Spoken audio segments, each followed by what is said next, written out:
Totoo nga pala yung sabi ng mga magulang natin dati. Mahirap kumita ng pera. Kaya naman, lagi nilang paalala, anak, mag-aral ka ng mabuti.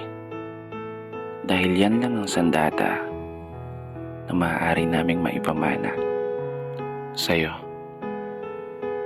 Isang sandata na magagamit mo sa mga panahong wala na kami sa tabi mo. Para gabayan ka o itama yung mga mali na pwede mong maging desisyon, lalo sa sitwasyon na tanging sarili mong lakas ang ituturing mong pundasyon para harapin yung mabibigat na mga pagsubok at hamon. Tama talaga kayo. Tama lahat ng mga sinabi nyo. Eto na po yun. Ako, laban sa mundo. Ako, para sa pangarap ko. Di ko may tatanggi. Minsan ko na rin hiniling ang mabilis na paglaki. Dahilan para ang inyong mga pamahan at paalala ay nagawa kong may santabi. Aminadong nakagawa rin ng mga pagkakamali.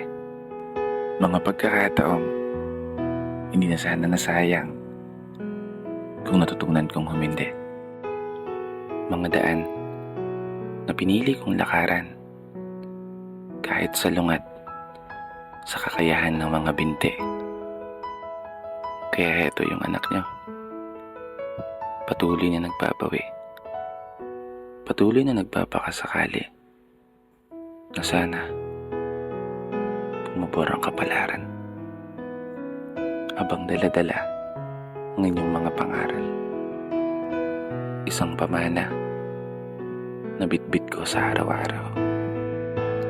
Hindi ako sigurado kung gagana yung mga plano. Ang tanging alam ko lang, magagawa ko itong may panalo.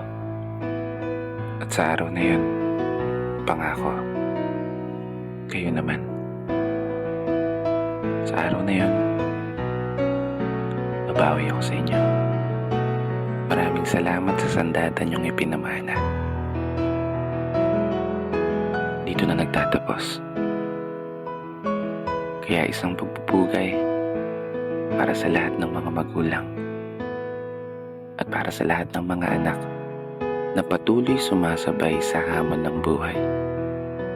Ako nga po pala si Brother Matt at ito ang aking munting tula. Sana nagustuhan niyo.